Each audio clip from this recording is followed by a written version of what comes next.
I used my new 3D printer to make this display model, which illustrates an interesting type of planetary gear drive. In this video, I'll explain how the drive works, and I'll offer a few construction tips in case you decide to make your own.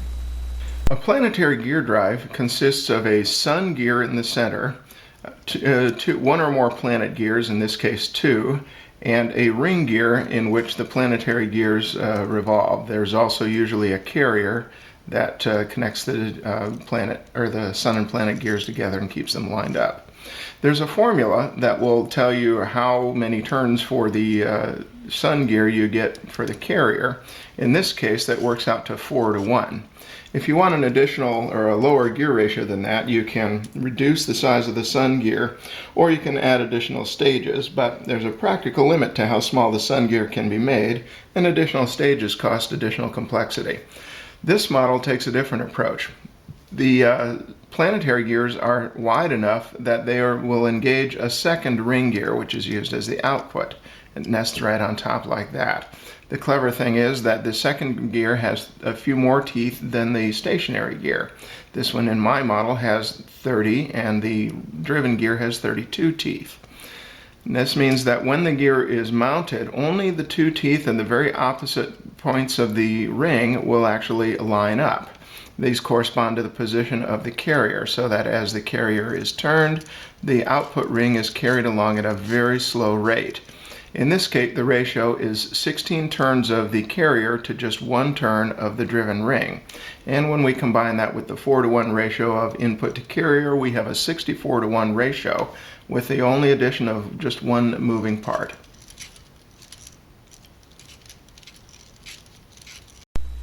If you want to make your own, of course you're going to need a 3D printer. The necessary files are available for download on thingiverse.com.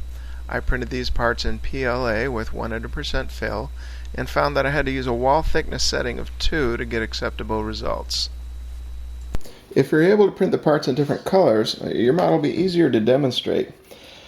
I think it's best to print related parts in the same colors: the input crank and the sun gear, the planetary gears, the carrier, the fixed ring and the output bearing support, and the output ring and turn indicator. My parts had a few burrs and little blobs and irregularities that had to be removed before I could assemble the model.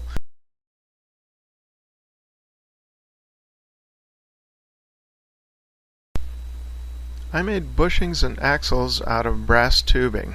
Here in the United States, this is available at a hobby shop or hardware store. The tubing is made so that successive sizes may be nested for a very close fit. I designed my holes all to be the correct size, but unfortunately they all came out a little bit too small. Here I'm opening them up with a drill press to the correct size. You should be able to use a hand drill as well if you're careful.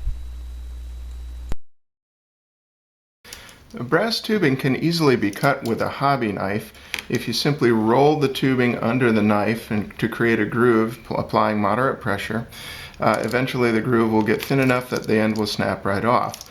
The problem is getting the groove started correctly. If you have the knife held at a slight angle, you end up creating a spiral cut in the tube instead. To help solve that problem, I created this little tool, which consists of simply a V-block with a stop at one end and an adjustable stop that you hold the knife against.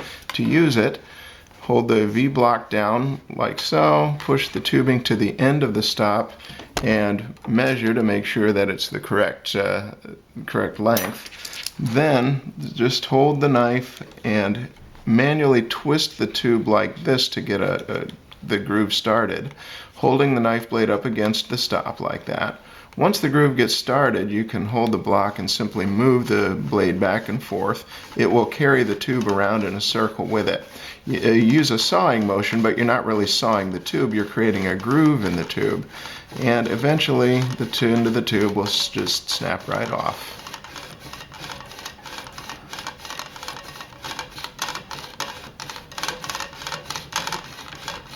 And eventually, there it goes. Now the tube will have a little bit of a burr. It sort of gets compressed as you're cutting it. So simply use the tip of your knife blade to cut that out if you have to insert something into the middle of that tube. For the outside edge of the tube, I use an emery board like so to simply sand it down.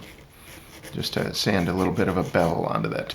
The bushing should all be just pressed into the center of the gears. I found that a press fit was enough, but once you get the bushing into each gear, it's important to take the gear and put it on a length of tubing just to see that it does turn true and freely. You notice this one wobbles a little bit, and I found I had to just sort of tweak it into shape until it ran true. Make sure everything turns freely at each step. I've got the carrier going together here now, and you notice that it's nice and free. Don't continue until you can actually get yours to turn this nicely.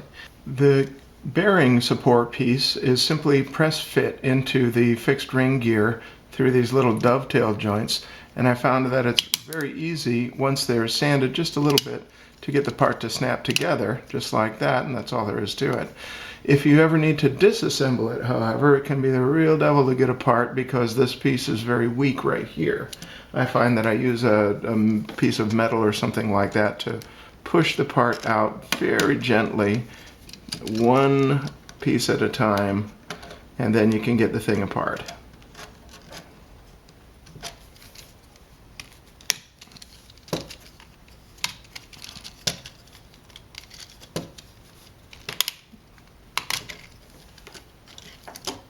There you have it.